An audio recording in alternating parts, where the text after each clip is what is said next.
പിറവിക്കാലം രണ്ടാം വ്യാഴം. ഒന്നാം വായന. ഉൽപ്പത്തി പുസ്തകത്തിൽ നിന്ന് 17-ാം അധ്യായം 1 മുതൽ 27 വരെയുള്ള വാക്യങ്ങൾ. അബ്രാമിന് 99 വയസ്സായപ്പോൾ കർത്താവ് പ്രത്യക്ഷപ്പെട്ട് അവനോട് അരുൾ ചെയ്തു: സർവശക്തനായ ദൈവമാണ് ഞാൻ. എന്റെ മുമ്പിൽ വ്യാപരിക്കുക, കുറ്റമറ്റവനായി വർത്തിക്കുക. നീയുമായി ഞാൻ എന്റെ ഉടമ്പടി സ്ഥാപിക്കും. ഞാൻ നിനക്ക് വളരെയേറെ സന്തതികളെ നൽകും. അപ്പോൾ അബ്രാം സാഷ്ടാംഗം പ്രണമിച്ചു. ദൈവം അവനോട് അരുൾ ചെയ്തു: ഇതാ നീയുമായുള്ള എന്റെ ഉടമ്പടി. നീ അനവധി ജനതകൾക്ക് പിതാവായിരിക്കും. ഇനിമേൽ നീ അബ്രാം എന്ന് വിളിക്കപ്പെടുകയില്ല. നിന്റെ പേര് അബ്രാഹം എന്നായിരിക്കും. ഞാൻ നിന്നെ അനവധി ജനതകളുടെ പിതാവാക്കിയിരിക്കുന്നു. നീ സന്താനപുഷ്ടിയുള്ളവനാകും. നിന്നിൽ നിന്നും ജനതകൾ പുറപ്പെടും. രാജാക്കന്മാരും നിന്നിൽ നിന്ന് ഉദ്ഭവിക്കും.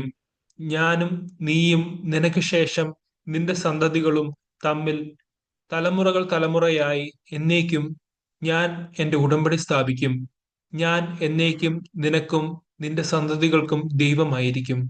നീ പരദേശിയായി പാർക്കുന്ന ഈ കാനാൻ ദേശം മുഴുവൻ നിനക്കും നിനക്ക് ശേഷം നിന്റെ സന്തതികൾക്കുമായി ഞാൻ തരും. എന്നെന്നും അത് അവരുടേതായിരിക്കും. ഞാൻ അവർക്ക് ദൈവമായിരിക്കുകയും ചെയ്യും. ദൈവം അബ്രാഹത്തോട് കൽപ്പിച്ചു: നീയും നിന്റെ സന്താനങ്ങളും തലമുറ തോറും എന്റെ ഉടമ്പടി പാലിക്കണം. നിങ്ങൾ പാലിക്കേണ്ട ഉടമ്പടി ഇതാണ്: നിങ്ങളിൽ പുരുഷന്മാരെല്ലാവരും പരിച്ഛേദനം ചെയ്യണം. നിങ്ങൾ അഗ്രചർമ്മം ഛേദിക്കണം. ഞാനും നിങ്ങളുമായുള്ള ഉടമ്പടിയുടെ അടയാളമായിരിക്കും അത്. നിങ്ങളിൽ 8 ദിവസം പ്രായമായ ആൺകുട്ടിക്ക് പരിച്ഛേദനം ചെയ്യണം. നിന്റെ വീട്ടിൽ പിറന്നവനോ നിന്റെ സന്താനങ്ങളിൽ പെടാത്ത വിലയ്ക്ക് വാങ്ങിയ പരദേശിയോ ആകട്ടെ, തലമുറ തോറും എല്ലാ പുരുഷന്മാർക്കും പരിച്ഛേദനം ചെയ്യണം. നിന്റെ വീട്ടിൽ പിറന്നവനും നീ വിലയ്ക്ക് വാങ്ങിയവനും പരിച്ഛേദനം ചെയ്യപ്പെടണം. അങ്ങനെ എന്റെ ഉടമ്പടി നിന്റെ മാംസത്തിൽ ശാശ്വതമായ ഒരു ഉടമ്പടിയായി നിലനിൽക്കും. പരിച്ഛേദനം ചെയ്യപ്പെടാത്ത പുരുഷനെ സമൂഹത്തിൽ നിന്നും പുറന്തള്ളണം. അവൻ എന്റെ ഉടമ്പടി ലംഘിച്ചിരിക്കുന്നു. ദൈവം അബ്രാഹത്തോട് അരുൾ ചെയ്തു: നിന്റെ ഭാര്യ സാറായിയെ ഇനിമേൽ സാറായി എന്നല്ല വിളിക്കേണ്ടത്. അവളുടെ പേര് സാറ എന്നായിരിക്കും. ഞാൻ അവളെ അനുഗ്രഹിക്കും. അവളിൽ നിന്ന് ഞാൻ നിനക്ക് ഒരു പുത്രനെ തരും. അവളെ ഞാൻ അനുഗ്രഹിക്കും. അവൾ ജനതകളുടെ മാതാവായിരിക്കും. അവളിൽ നിന്ന് ജനതകളുടെ രാജാക്കന്മാർ ഉദ്ഭവിക്കും. അപ്പോൾ അബ്രഹാം കമിഴ്ന്ന് വീണ് ചിരിച്ചുകൊണ്ട് ആത്മഗതം ചെയ്തു: 100 വയസ്സ് തികഞ്ഞവന് കുഞ്ഞ് ജനിക്കുമോ? 90 എത്തിയ സാറ ഇനി പ്രസവിക്കുമോ? അബ്രാഹാം ദൈവത്തോട് പറഞ്ഞു: ഇസ്മായേൽ അങ്ങയുടെ തിരുമുമ്പിൽ ജീവിച്ചിരുന്നാൽ മതി. ദൈവം അരുൾ ചെയ്തു: നിന്റെ ഭാര്യ സാറ തന്നെ നിനക്കൊരു പുത്രനെ പ്രസവിക്കും. നീ അവനെ ഇസഹാക്ക് എന്ന് വിളിക്കണം. അവനുമായും അവന്റെ സന്തതികളുമായും ഞാൻ നിത്യമായ ഒരു ഉടമ്പടി സ്ഥാപിക്കും. ഇസ്മായേലിനു വേണ്ടിയുള്ള നിന്റെ പ്രാർത്ഥനയും ഞാൻ ചെവിക്കൊണ്ടിരിക്കുന്നു. ഞാൻ അവനെ അനുഗ്രഹിച്ചിരിക്കുന്നു. ഞാൻ അവനെ ഉള്ളവനാക്കി അവന്റെ സന്തതികളെ വർദ്ധിപ്പിക്കും. ഞാൻ അവൻ പന്ത് അവൻ 12 രാജാക്കന്മാർക്ക് പിതാവായിരിക്കും. അവനിൽ നിന്ന് ഞാനൊരു വലിയ ജനതയെ പുറപ്പെടുവിക്കും. എന്നാൽ സാറായിൽ നിന്ന് അടുത്ത വർഷം ഈ സമയത്ത് നിനക്ക് ജനിക്കാൻ പോകുന്ന ഇസഹാക്കുമായിട്ടാണ് എന്റെ ഉടമ്പടി ഞാൻ സ്ഥാപിക്കുക. അബ്രാഹത്തോട് സംസാരിച്ചു കഴിഞ്ഞ് ദൈവം അവനെ വിട്ടുപോയി. ദൈവം കൽപ്പിച്ചതുപോലെ ആ ദിവസം തന്നെ അബ്രാഹം മകൻ ഇസ്മായേലിനെയും തന്റെ വീട്ടിൽ പിറന്നവരും താൻ വിലയ്ക്ക് കൊടുത്ത് വാങ്ങിയവരുമായ സകല പുരുഷന്മാരെയും പരിച്ഛേദനം ചെയ്തു. പരിച്ഛേദന സമയത്ത് അബ്രാഹത്തിന് 99 വയസ്സും ഇസ്മായേലിന് 13 വയസ്സും ഉണ്ടായിരുന്നു. അന്നു തന്നെ അബ്രാഹവും മകൻ ഇസ്മായേലും പരിച്ഛേദനം ചെയ്യപ്പെട്ടു. അബ്രാഹത്തിന്റെ വീട്ടിലെ എല്ലാ പുരുഷന്മാരും വീട്ടിൽ പിറന്നവരും പരദേശികളിൽ നിന്ന് വിലയ്ക്ക് വാങ്ങിയവരുമായ എല്ലാവരും അവനോടൊപ്പം പരിച്ഛേദനം ചെയ്യപ്പെട്ടു. രണ്ടാം വായന ഏശയ്യാ പ്രവാചകന്റെ പുസ്തകത്തിൽ നിന്ന് 42-ാം അധ്യായം 18 മുതൽ 43-ാം അധ്യായം 1 മുതൽ 13 വരെയുള്ള വാക്യങ്ങൾ.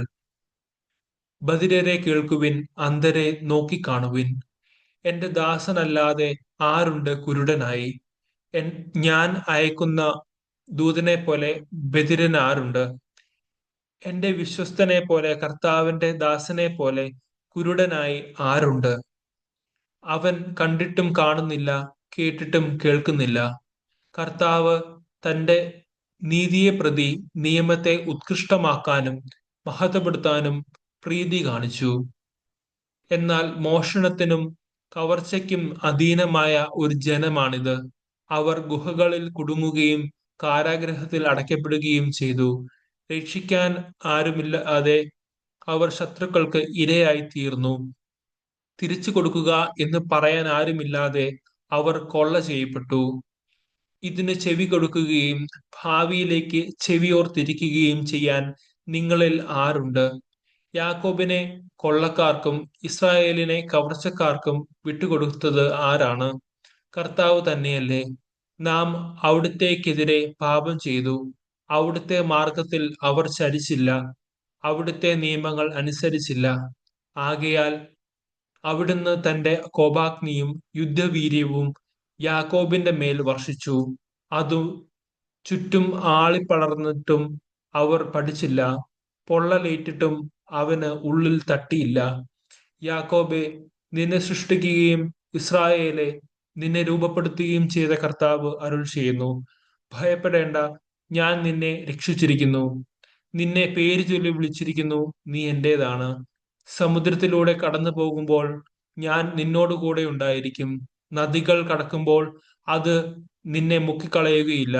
അഗ്നിയിലൂടെ നടന്നാലും നിനക്ക് പൊള്ളലേൽക്കുകയില്ല, ജ്വാല നിന്നെ ദഹിപ്പിക്കുകയില്ല. ഞാൻ നിന്റെ ദൈവമായ കർത്താവും രക്ഷകനും ഇസ്രായേലിന്റെ പരിശുദ്ധനുമാണ്. നിന്റെ മോചനദ്രവ്യമായി ഈജിപ്തും നിനക്ക് പകരമായി എത്യോപ്യയും സേബായും ഞാൻ കൊടുത്തു. നീ എനിക്ക് വിലപ്പെട്ടവനും ബഹുമാന്യനും പ്രിയങ്കരനും ആയതുകൊണ്ട് നിനക്ക് പകരമായി മനുഷ്യരെയും നിന്റെ ജീവന് പകരമായി ജനതകളെയും ഞാൻ നൽകുന്നു. ഭയപ്പെടേണ്ട, ഞാൻ നിന്നോട് കൂടെയുണ്ട്. കിഴക്ക് നിന്ന് നിന്റെ സന്തതിയെ ഞാൻ കൊണ്ടുവരും. പടിഞ്ഞാറ് നിന്ന് നിങ്ങളെ ഒരുമിച്ച് കൂട്ടും. വടക്കിനോട് വിട്ടുകൊടുക്കുക എന്നും തെക്കിനോട് തടയരുത് എന്നും ഞാൻ ആജ്ഞാപിക്കും. ദൂരത്ത് നിന്ന് എന്റെ പുത്രന്മാരെയും ഭൂമിയുടെ അതിർത്തികളിൽ നിന്ന് പുത്രിമാരെയും കൊണ്ടുവരുവിൻ. എന്റെ മഹത്വത്തിനായി ഞാൻ സൃഷ്ടിച്ച് രൂപം കൊടുത്തവരും എന്റെ നാമത്തിൽ വിളിക്കപ്പെട്ടവരുമായ എല്ലാവരെയും കൊണ്ടുവരുവിൻ. കണ്ണുണ്ടായിട്ടും കാണാതിരിക്കുകയും ചെവിയുണ്ടായിട്ടും കേൾക്കാതിരിക്കുകയും ചെയ്യുന്നവരെ കൊണ്ടുവരുവിൻ. എല്ലാ രാജ്യങ്ങളും ഒരുമിച്ച് കൂടട്ടെ, എല്ലാ ജനതകളും അണിനിരക്കട്ടെ. അവരിൽ ആർക്ക് ഇത് പ്രഖ്യാപിക്കാനും മുൻകാര്യങ്ങൾ വെളിപ്പെടുത്താനും കഴിയും? തങ്ങളെ ന്യായീകരിക്കാൻ അവർ സാക്ഷികളെ കൊണ്ടുവരട്ടെ. അവർ ഇത് കേൾക്കുകയും സത്യമാണെന്ന് പറയുകയും ചെയ്യട്ടെ. കർത്താവ് അരുൾ ചെയ്യുന്നു: നിങ്ങൾ എന്റെ സാക്ഷികളാണ്. എന്നെ അറിഞ്ഞ് വിശ്വസിക്കാനും ഞാനാണ് ദൈവമെന്ന് ഗ്രഹിക്കാനും ഞാൻ തിരഞ്ഞെടുത്ത ദാസൻ. എനിക്ക് മുൻപ് മറ്റൊരു ദൈവം ഉണ്ടായിട്ടില്ല, എനിക്ക് ശേഷം മറ്റൊരു ദൈവം ഉണ്ടാവുകയുമില്ല. അതെ, ഞാൻ തന്നെയാണ് കർത്താവ്. ഞാനല്ലാതെ മറ്റൊരു രക്ഷകനില്ല. അന്യദേവന്മാരല്ല, ഞാൻ തന്നെയാണ് പ്രസ്താവിക്കുകയും പ്രഘോഷിക്കുകയും രക്ഷിക്കുകയും ചെയ്തത്. കർത്താവ് അരുൾ ചെയ്യുന്നു: നിങ്ങൾ എന്റെ സാക്ഷികളാണ്. ഞാനാണ് ദൈവം, ഇനിയും അങ്ങനെ ആയിരിക്കുകയും ചെയ്യും. എന്റെ പിടിയിൽ നിന്ന് ആരെയെങ്കിലും വിടുവിക്കാൻ ആർക്കും സാധിക്കുകയില്ല. എന്റെ പ്രവൃത്തിയെ തടസ്സപ്പെടുത്താൻ ആർക്ക് കഴിയും? മൂന്നാം വായന. പൗലോസ്ലീഹ ഗലാത്യയിലെ സഭയ്ക്ക് എഴുതിയ ലേഖനം 5-ാം അധ്യായം 1 മുതൽ 6 വരെയും പൗലോസ്ലീഹ ഫിലിപ്പിയർക്ക് എഴുതിയ ലേഖനം 2-ാം അധ്യായം 5 മുതൽ 11 വരെയും. സ്വാതന്ത്ര്യത്തിലേക്ക് ക്രിസ്തു നമ്മെ മോചിപ്പിച്ചു. അതുകൊണ്ട് നിങ്ങൾ സ്ഥിരതയോടെ നിൽക്കുവിൻ. അടിമത്തത്തിന്റെ നുകത്തിന് ഇനിയും നിങ്ങൾ വിധേയരാകരുത്. പൗലോസായ ഞാൻ നിങ്ങളോട് പറയുന്നു, നിങ്ങൾ പരിച്ഛേദന സ്വീകരിക്കുന്നില്ലെങ്കിൽ ക്രിസ്തു നിങ്ങൾക്ക് ഒന്നിനും പ്രയോജനപ്പെടുകയില്ല. പരിച്ഛേദന സ്വീകരിക്കുന്ന ഓരോ മനുഷ്യനോടും ഞാൻ വീണ്ടും ഉറപ്പിച്ചു പറയുന്നു, അവൻ നിയമം മുഴുവനും പാലിക്കാൻ കടപ്പെട്ടവനാണ്. നിയമത്തിലാണ് നിങ്ങൾ നീതീകരിക്കപ്പെടുന്നത് എന്ന് കരുതുന്നെങ്കിൽ ക്രിസ്തുവിനോടുള്ള നിങ്ങളുടെ ബന്ധം വിച്ഛേദിക്കപ്പെട്ടിരിക്കുന്നു. കൃപാവരത്തിൽ നിന്ന് നിങ്ങൾ വീണു പോവുകയും ചെയ്തിരിക്കുന്നു. ഞങ്ങളാകട്ടെ പരിശുദ്ധാത്മാവിലൂടെ വിശ്വാസം വഴി നീതി ലഭിക്കുമെന്ന പ്രത്യാശയോടെ കാത്തിരിക്കുന്നു.